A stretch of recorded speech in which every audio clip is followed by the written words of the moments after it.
Was ist der Ursprung des Universums? Die Mainstream-Wissenschaft spricht gar nicht von einem Ursprung, sondern vom Urknall. Was aber sagt Burkhard Heim dazu? In diesem Video möchte ich dir erklären, dass es nach Heims Kosmologie tatsächlich einen Ursprung gab und keinerlei Knall nötig ist. Hallo und herzlich willkommen zu 6 Dimensionen in Farbe. Mein Name ist Hannes Schmidt und ich erkläre dir die Gedankenwelt von Burkhard Heim in verständlicher Sprache und anschaulichen Beispielen. Nach Burkhard Heim leben wir in einem 6-dimensionalen Universum. Dieses Universum besteht aus kleinsten Flächeneinheiten in 6 Dimensionen. Ihr könnt es euch vorstellen wie eine Art Gitter, das aus diesen Flächeneinheiten aufgebaut ist. Diese Flächeneinheiten nannte Heim Metronen und alles physikalische Geschehen entsteht durch eine Deformation dieses metronischen Gitters. Wenn du dich für die Herleitung dieser Metronen interessierst, guck am besten die Videoreihe über die Elementarstrukturen der Materie. Dort habe ich das ausführlich erklärt und auch mathematisch erläutert.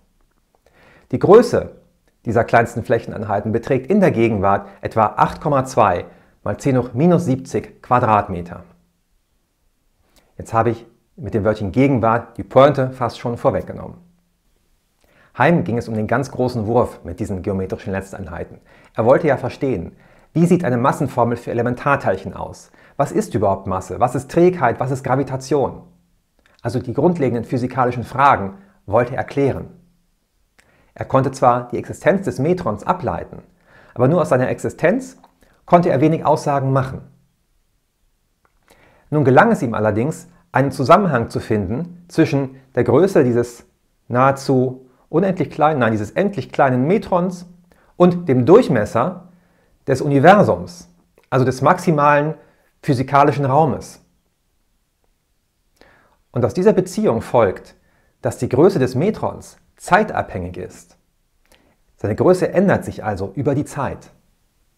Jetzt konnte er eine Beziehung herleiten, aus der der Anfang der Welt hervorgeht. Mit Welt meint er immer den 6-dimensionalen Raum, den R6.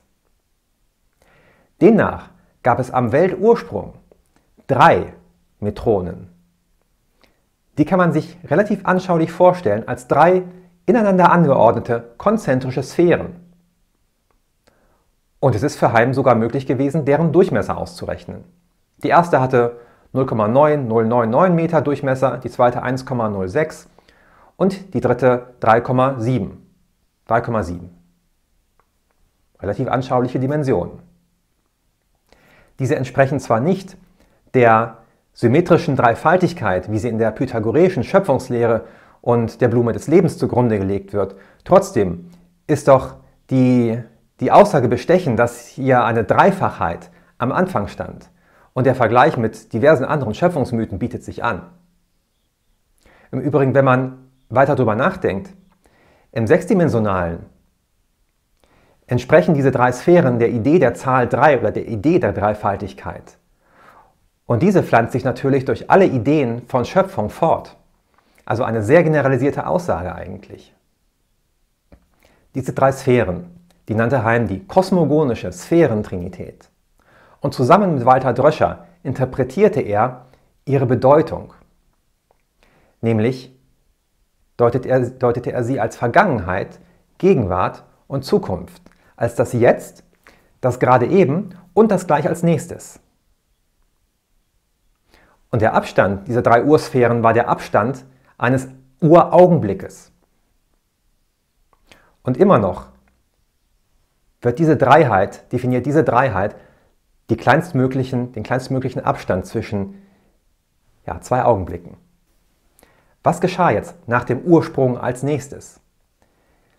Die Sphärentrinität teilte sich, sodass der nächste Augenblick entstand. Das kann man sich jetzt vorstellen als ein Universum aus 4 Metronen. Und gleichzeitig verringerte sich ihr Durchmesser und der Durchmesser des gesamten Universums wuchs aber dabei. Und das setzte sich dann fort bis zur Gegenwart und es wird sich auch noch weiter fortsetzen. Und aus diesen ganzen Beziehungen konnte Heim Zahlen ermitteln, die ich für euch beim Namen nennen möchte. Demnach liegt der Ursprung der Welt in einer unvorstellbar fernen Vergangenheit.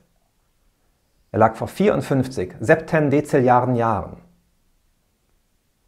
Der Durchmesser des dreidimensionalen Raumes in der Gegenwart beträgt 603 Vigintilliarden Meter.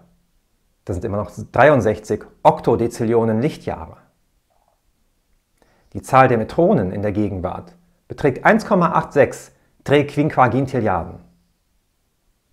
Ich kenne keine anderen physikalischen Vorstellungen, die es jemals erfordert hätten, solche Zahlen beim Namen zu nennen und auszusprechen.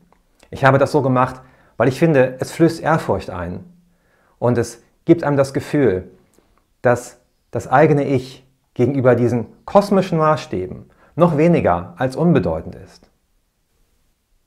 Die nächste überwältigende Nachricht ist, dass dieses unvorstellbar alte Universum eine nahezu ebenso unvorstellbar lange Zeit völlig leer war. Die längste Zeit gab es weder Materie noch Energie. Die Raumzeit war weniger als das allerschwärzeste Vakuum.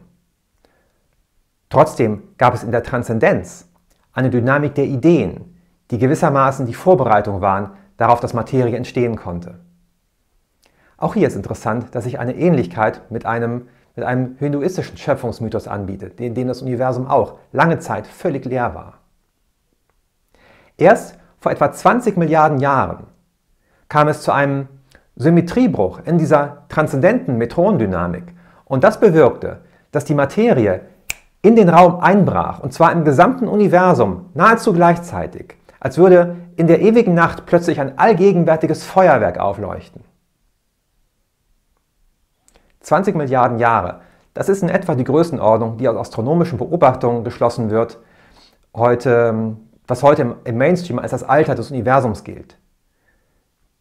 Bei Heim ist das aber nur das Alter der materiellen Erscheinungen, nicht des Universums als Ganzes. Im gegenwärtigen Zeitalter wächst die Zahl der Metronen noch. Doch Heims Weltgleichung, er selbst fand die Bezeichnung unpassend, aber nennen wir sie ruhig mal so, Heims Weltgleichung sagt auch aus, dass sich dieser Prozess eines Tages umkehren wird. Die Zahl der Metronen wird sich reduzieren und das Universum wird wieder schrumpfen. Bis es soweit ist, wird allerdings noch sehr viel Zeit vergehen, einige Oktodezillionen Jahre. Das Universum wird dann in einer zweiten Dreiheit von Sphären enden, in der eschatologischen Sphärentrinität. Eschatologie, das Weltende. Die Materie wird jedoch lange vorher wieder verschwinden. Und ganz ähnlich wie sie entstanden ist, wird das im gesamten Universum gleichzeitig geschehen und so sein, als wäre plötzlich alles aus, als hätte jemand das Licht ausgemacht. Die Ideen werden jedoch weiter bestehen und die Erfahrungen, die in der Materie gemacht wurden. Und erst im eschatologischen Telezentrum werden sie sich in Leere auflösen. Dieses Universum hat also Anfang und Ende und vor allem hat es Sinn und Ziel. Jetzt habe ich gerade schon den Schlüsselbegriff genannt, nämlich Telezentrum. Wer den Kanal schon kennt, wer schon die Videoreihe über die sechsdimensionale Welt gesehen hat, der wird mit dem Begriff etwas anfangen können. Ich verlinke hier noch einmal das Video, in dem ich ihn ausführlich erkläre. Kosmogonische und eschatologische Sphärentrinität sind nämlich im Sechsdimensionalen nichts anderes als Telezentren. Das war ein kurzer Abriss über Heims Kosmologie.